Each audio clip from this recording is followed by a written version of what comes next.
ও তুমি জনম ভরে দান করেছ, জনম ভরে দান করেছ, দয়াল গো।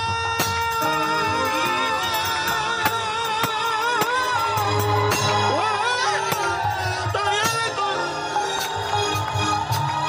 তুমি জনম ভরে দান করেছ, তুমি জনম ভরে দান করেছ, জনম ভরে দান করেছ, সাউনি দানের প্রতিদান। তোমার কাছে কি চাহিব হে ভগবান, আমি তোমার কাছে কি চাহিব হে ভগবান। এই, ভগবানের কাছে কিছু চাইতে হয়েছে? সব আমাকে দিয়েছে। কিরে বাবা এত শব্দ হয় কেন? আজকে কিন্তু আমি ঝুঁক পাচ্ছি না। একে আমার ভোল্টেজও নাই, এবার তোমাকে ভোল্টেজ যদি না থাকে তাহলে বিপদে পড়িয়ে যায়। আমারও আজকে ভোল্টেজ শেষ।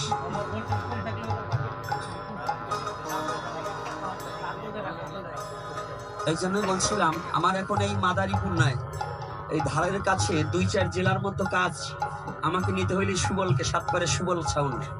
এই সুবলের ছাউনটা আমার কিচ্ছু বলা লাগে না, কারণ ও সুন্দর কাজ বোঝে এবং আমার যা প্রয়োজন একবারে আমি এসে বলাও লাগবে না আমার কি প্রয়োজন।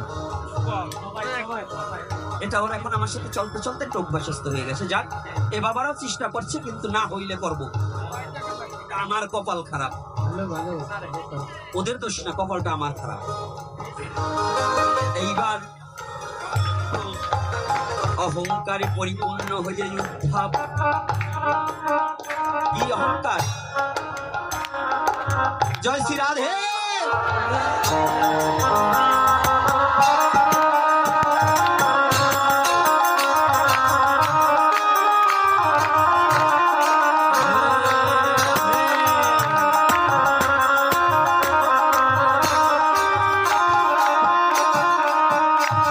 এইমাত্র যে বাবা আমার প্রবেশ করেছে, সংসারে থাকিয়া যাহার ভাবের উদয় হয় সেই সে পরম সাধু জানিবে নিশ্চয়। সংসারের মধ্যে থেকে একদিনও সাধু সঙ্গ বাদ দেয়নি আমার অরুণ। এখানে নয়, শুধু যশোর অঞ্চলে আমি এবং বিল্লমঙ্গল বাবা চঞ্চল দা আমার যে বাবাজি বৃন্দাবন থেকেই আসুক, এমন কোন একটা পাঠ আমার অরুণ মাঠ দেয়নি।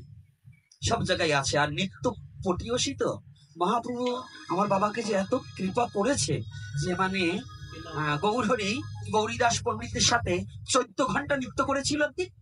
14 ঘন্টা মহাপ্রভু নৃত্য করেছিল। আর আমার অরুণ যদি কি হরি নাম পায়, ও মনে হয় মহাপ্রভুর সাথে তুলনা করা যাবে না। ও 14 ঘন্টায় না পারলেও 9 ঘন্টা পারবে। 14 ঘন্টা না পারলেও 9 ঘন্টা পারবে, কারণ নিত্য পটিয়সী তো। একটু শোনো, উদ্ধবের মনে অহংকার হলে আমার চেয়ে বড় ভক্ত পৃথিবীতে আর কেউ নেই। ভগবান সমস্ত অন্তরের কথা জানলেন, বললেন উদ্ধব, তোমার চেয়েও বড় ভক্ত আমি যেখানে পরিত্যাগ করে এসেছি, যাদের জন্য আজ আমি নীরবে বসিয়া বসিয়া কাঁদি, যাহাদের কথা স্মরণে পড়লে মুখ ভাসে যায় নয়ন জলে, আজও আমি রাজা হয়ে নীরবে ওই ভিখারি দিনের জন্য কাঁদি। ভগবান কৃষ্ণ ভিখারীদের জন্য কাঁদে। রাজা হয়ে মথুরায় রাজা হয়েছে। কি ভগবান রাজা হয়নি? না, 2 জায়গায় রাজা হয়েছে। মামাকে মারার পরে কে রাজা ছিল? তারপরে যায় দ্বারকা। মথুরার পরে যায় দ্বারকায়। কংস ধ্বংস করার পরে রাজত্ব কিছুকাল করে তারপরে দ্বারকার অধিপতি হয়ে গেল। এই জন্য ওনাকে দ্বারকাধীশ বলা হয়। এইবার ভগবান তো জানতে পারছি, তো এইবার উদ্ধবরে বলছেন, তা দাঁড়াও, তুমি বড় নয় গোয়ালিনীরা বড়, এটা একটু দেখিয়ে দেব। ভক্ত কাদের, কারা শ্রেষ্ঠ?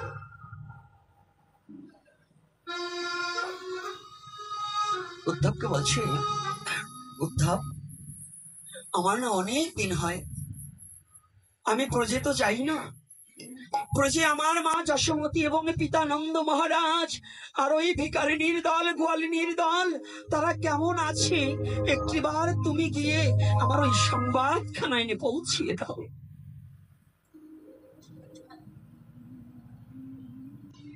উদ্ধব বলছে, প্রভু এখানে তোমার কিসের অভাব আছে? এই মথুরা অধিপতিতে তোমার কিসের অভাব? তুমি ওদের জন্য কাঁদো? বলছে উদ্ধব, এটা তুমি বুঝবে না। বনের আগুন বিশ্ব জগতে সবাইকে দেখানো যায়, কিন্তু কারো মনের আগুন কাউকে দেখানো যায় না।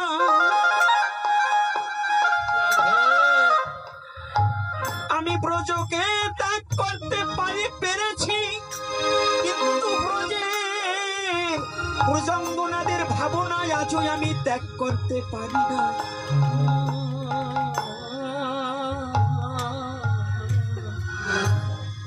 জানো উদ্ধব মনে মনে বলছে, উদ্ধব রে,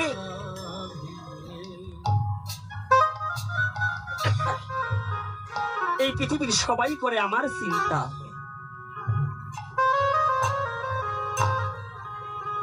আর যারা নিঃস্বার্থ ভাবে আমার চরণে আত্মসমর্পিত করেছে, যারা কৃষ্ণ বিনে কিছু জানে না, কৃষ্ণ বিনে কিছু বোঝে না, আমি কৃষ্ণ করি তাদের চিন্তা।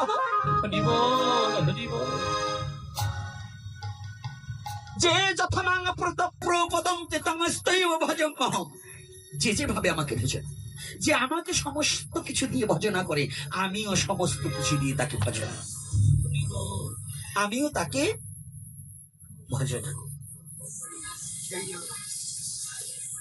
উদ্ধব তুমি একটু যাও। বলছি হ্যাঁ, তুমি যখন বলেছো সখা, উদ্ধব কিন্তু কৃষ্ণের সখা। বলছি তুমি যখন বলেছো তাহলে আমি যাবো। বলছে দাঁড়াও, কি এই বস্ত্র পরিধান করে তুমি যাবে না? ভগবানের মনে রয়েছে চালাকি, তুমি কেমন ভক্ত ব্রজে গেলেই টের পাবে। উদ্ধব ভগবানের অঙ্গের পোশাক কৃষ্ণ নিজে হাতে উদ্ধবকে পরিয়ে দিয়ে, কৃষ্ণ নিজের অঙ্গের পোশাক নিজে হাতে উদ্ধবকে পরিয়ে দিয়ে, চরণের নূপুর দুখানা উদ্ধবের চরণে নিজে হাতে পরিয়ে দিয়ে,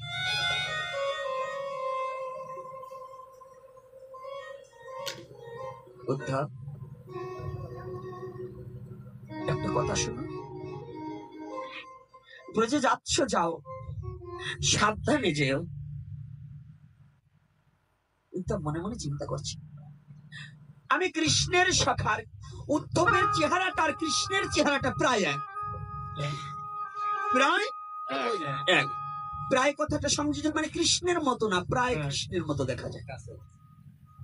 একজন হেঁটে যাচ্ছে বলছে, ওরে না অমুকের মায়ের মতো দেখা যায়। মা নয়, মায়ের মতো। এটা কিন্তু ব্রেনে ঢুকাতে হবে। কৃষ্ণের সাথে পৃথিবীর কারোর সাথে তুলনা হবে না। কৃষ্ণ কৃষ্ণই, ঈশ্বরের পরম কৃষ্ণ, সচ্চিদ আনন্দ বিগ্রহ, অনাদির আদি গোবিন্দ সত্য কারণের কারণ। পৃথিবী কৃষ্ণের সাথে কারোর সাথে তুলনা হবে না। যাও তুমি সাবধানে যাও। এদিকে যেদিন হইতে ভগবান কৃষ্ণ ব্রজকে পরিত্যাগ করে মথুরা অধিবাসী হয়েছে, সুখ সারি আর ডাকে না, ধেনুপান আর কোন তৃণলতা গ্রহণ করে না, সমস্ত লতা পর্যন্ত নতুন পাতা গজানো বন্ধ করে দিয়েছে, শুকিয়ে গিয়েছে লতাগুলো। এটা অনুভূতির জগতের কথা। আর শ্রীমতী রাধারানী ওই যে মুচ্ছাগত হয়েছে, আর কোনো বাচ্চক জ্ঞান নেই। আর ওদিকে মা যশোমতী করে নবনী লইয়া কানাই কানাই বলে ডাকছি, কানাই কানাই আয় বাবা, আমি নিজে হাতে তোর জন্য নবনী করেছি।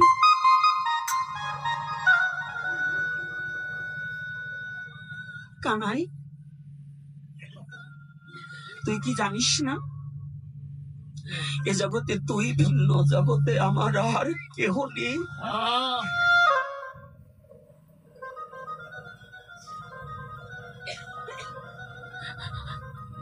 তুই ভিন্ন, বিশ্ব জগতে আমার আর কেহ নেই। একজন কবি জগদীশ বাবু তিনি লিখেছে, তুই ঘুরে বেড়াস চোখের সামনে, আমায় ডাকিস মা বল বলে, কেমন করে রব গৃহে তোকে বিদয় দিয়ে। মা যশোমতী ওই যে কানু চলে যাওয়ার পরে কানাই কানাই বলে ডাকছে, আর হাতে নবনী নিয়ে দাঁড়িয়ে আছে ঘরের দরজায়, আর গিয়ে প্রবেশ করে। এদিকে নন্দ মহারাজ কানাই কানাই বলে কেঁদে কেঁদে প্রায় অন্ধ, অন্ধ হয়নি, প্রায় অন্ধ। এটা বুঝতে হবে, প্রায় অন্ধ, এখনো অন্ধ হয়। উত্তপ্ত মথুরা যমুনা পাড়ি দিয়ে ব্রজে প্রবেশ করেছে।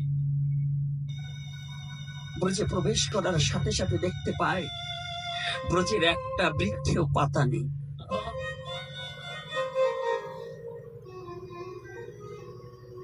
পাখি যে যেখানে বসেছিল সেখানে সে বসে আছে, আর ডাকেনি।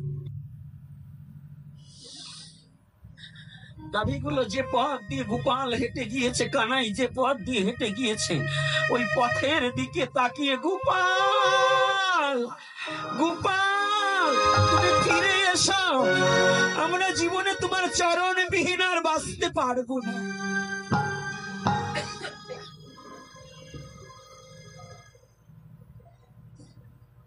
যখন উদ্ধব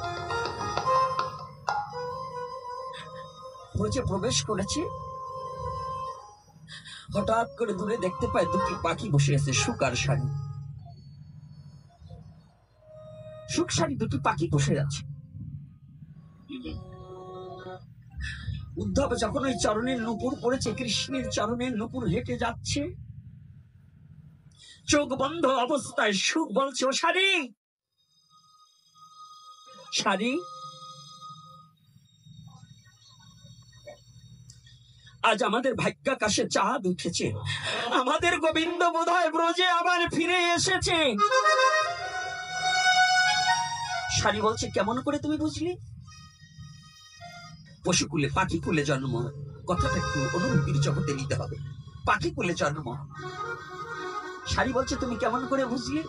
বলছে, ওই শোনো, আমার প্রাণ গোবিন্দের নূপুরের ধ্বনি, সে ব্রজে ফিরে এসেছে, তুমি একটু আঁখি মেলে যাও। নিজে আঁখি খুলছে না, শাড়িকে বলছে। শাড়ি বলছে, সারা জীবন কৃষ্ণের গুণগান গয়ে আজও কৃষ্ণের চরণ দুখানা তুমি চিনতে পারলে না। অসুখ, ওই চরণ দুখানা, এই চরণে যে নূপুর দুখানা বাচ্চ, এই নূপুর দুখানা আমার প্রাণ গোবিন্দের, কিন্তু এই চরণ দুখানা আমার গোবিন্দের চরণ না।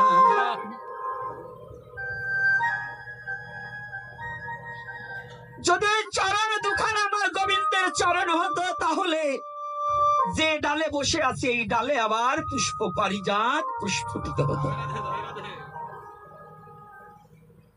চরণ দুখানা, চরণের নূপুর দুখানা গোবিন্দের, কিন্তু চরণ দুখানা গোবিন্দের না।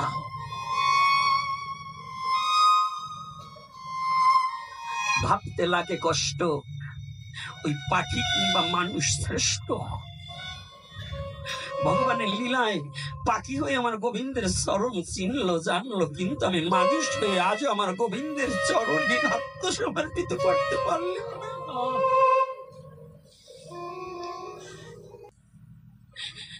ওরা পাখি কুলে জন্মগ্রহণ করে আমার গোবিন্দকে ভালোবেসে আমার গোবিন্দকে বুকে টেনে নিতে পারলো, কিন্তু আমি মানুষ হয়ে আমার গোবিন্দকে চিনলাম না।